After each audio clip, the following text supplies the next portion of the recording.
কই গো ঋষির মা, শুনছো? খবরদার আমাকে ঋষির মা বলবে না। তাহলে কি বলবো? জানি না কেন ডাকছো, তাই বলো।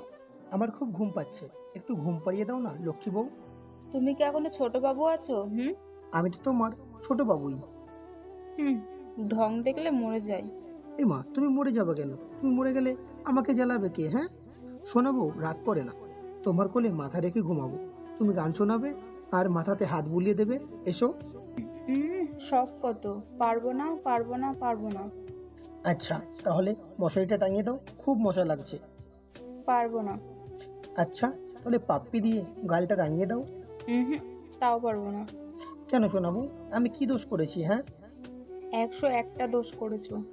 ও মা, বলো কি? জি। আচ্ছা, বলো কি দোষ করেছি। প্রথমত, অফিস থেকে 7 মিনিট 55 সেকেন্ড লেট করে বাড়ি ফিরেছো। বাবুনি, ঘড়ির টাইমটা স্লো ছিল, তাই বুঝতে পারিনি। তারপর তোমার ফোন পাক্কা 2 মিনিট ওয়েটিং ছিল। আরে তখন তো অফিসের কাছে একটা কলিগকে ফোন। চুপ। আর শুনবো না। বাবুনি, ইচ্ছে করে তো ওয়েটিং করিনি। তারপর রাতে ডিনারের সময় বলেছো আমার নাকি রান্না ভালো হয়নি। আরে পাগলি, ওইটা তো তোমাকে রাগানোর জন্য বলেছি। শোনো, আমি কোনো ছোট খুকি না যে কিছু বুঝি না। ও বউ, চুপ। আর একটাও কথা বলবে না। কথাটা বলেই বউ আমার খাট থেকে চাদর আর একটা বালিশ নিয়ে মেঝেতে শুয়ে পড়লো। আর আমি বললাম, ও বউ, এটা কি করছো? বেশ করেছি। প্লিজ ওপরে এসো। না। মশা তো দুজনকেই ইঞ্জেকশন দেবে, অন্তত মশারিটা টাঙিয়ে ভিতরে আসো লক্ষ্মীটি। নেভার। আচ্ছা, তাহলে আমি মশারিটা টাঙিয়ে দিচ্ছি, এবার ভিতরে আসো। তোমার ইচ্ছা, বাট আমি নিচেই ঘুমাবো। তোমাকে ছাড়া আমার ঘুম হবে না তো। তাতে আমার কি। ও শোনাবো। এই শোনো, বেশি কথা বললে কিন্তু এই রাত্রেই বাবার বাড়ি চলে যাবো। এই না না না, প্লিজ। আর আমি কিছু বললাম না, মুখ বুজে শুয়ে আছি। বউও মেঝেতে ওপাশে মুখ ঘুরিয়ে শুয়ে আছে। 5 মিনিট পর দুজনেই চুপচাপ, নীরব পরিবেশ। হঠাৎ ওপর থেকে একটা টিকটিকি বউয়ের গায়ের ওপর পড়তেই ভয়ে সে গলা ফাটিয়ে চিৎকার দিয়ে দৌড়ে এসে খাটের উপর ঝাঁপ দিল। আমি তো শেষ। আমার বউটা এমনিতেই অনেক গুলুমুলু, মানে একটু মুটকি আরকি। তারপরেও রকেটের গতিতে দৌড়ে এসে আমার উপরে পড়েছে। অর্ধেকটা খাটে এবং অর্ধেকটা আমার উপর এসে পড়াতে ধাম করে বিশাল একটা শব্দ হলো। মনে হচ্ছে রাস্তা থেকে পাশের খাদে কোনো ট্রাক উল্টে গেছে। আমি বলে উঠলাম, ওরে মারে, কেউ বাঁচারে, ট্রাক চাপা পড়েছি রে। ওই চুপ। কে ট্রাক? হ্যাঁ। তুমি? কি? আমি ট্রাক? তা নয় তো কি, ট্রাকও এত ভারী হয় না। এত বড় অপমান! সালা, এই ঘরে আর আমি ঘুমাবোই না। কথাটি বলেই বউ অন্য রুমে যেতেই আমি হাত টেনে ধরে বললাম, সোনা, যেও না। আমি আবার ভূতকে ভয় পাই। তুমি অন্য রুমে গেলে ভূতের ভয়ে আমার ঘুম আসবে না, তুমি ভালো করে জানো। তাহলে বিয়ের আগে কিভাবে থাকতে জানাব? তখন তো আমি ছোট ছিলাম, এখন তো হিরো হয়েছি।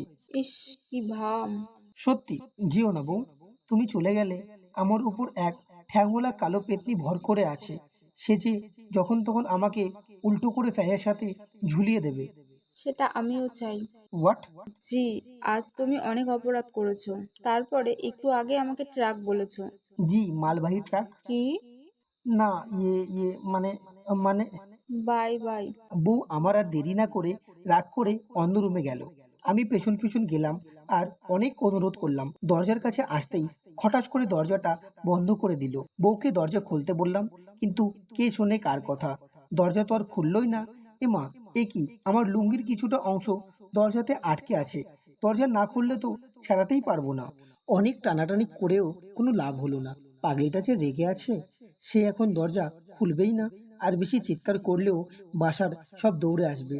তখন হাটে হাড়ি ভেঙে যাবে। কি আর করার উপায়? উপায় না দেখে গায়ের গেঞ্জিটা খুলে কোনো রকম পরে নিয়ে একটা ভো দৌড় দিয়ে রুমে চলে এলাম। তারপর বউকে ফোন দিলাম। ধ্যাত, ফোনটা এখানেই ফেলে গেছে। কি আর করার, একটা চিঠি লিখলাম। তারপর দরজার তলার ফাঁক দিয়ে চিঠিটা বউয়ের রুমে ছুঁড়ে দিলাম। পরে আমি রুমে এসে শুয়ে ভাবছি, আজ আর পাগলিটার অভিমান ভাঙবে না। কাল সকাল আবার ট্রাই করব। তারপর কখন যে ঘুমিয়ে পড়েছি নিজেই জানি না। যাই হোক, 1 ঘন্টা পর পিঙ্কি দরজার কাছে চিঠিটা দেখতে পেয়ে চিঠিটা খুলে পড়তে লাগলো। প্রাণের বউ, খুব মিস করছি তোমায়। তোমাকে ছাড়া শূন্যতা অনুভব করছি। প্লিজ আমার কাছে এসো। যাবতীয় সব কিছুর জন্য কান ধরে সরি বলছি শোনাবো। আর যদি তুমি এই রুমে না আসো, তাহলে কিন্তু আমি ভূত পেতনির ভয়ে জানলা দিয়ে হিসু করব, নতুবা বিছানাতে হিসু করব। তখন তোমাকেই সাফ করতে হবে। বউ আমার আর হাসি চেপে রাখতে পারলো না। পাগল বড় আমার। ঘুম থেকে জেগেই কারোর নিঃশ্বাসের উষ্ণতা অনুভব করলাম। বুঝলাম কেউ আমাকে জড়িয়ে ধরে আছে। একটু নার্ভাস হলাম। আবার পেতনি নয় তো? আরে না না, তাকিয়ে দেখি মশারিটা টাঙানো, আর আমার অভিমানী পাগলি বউটা আমাকে জড়িয়ে ধরে শান্তিতে ঘুমাচ্ছে। আমিও মুচকি হেসে তার কপালে একটা চুমু দিয়ে শক্ত করে তাকে জড়িয়ে ধরলাম। হাজার হলেও সে তো আমারই অভিমানী পাগলি, কোনো কিছুর বিনিময়ে তাকে হারাতে চাই না।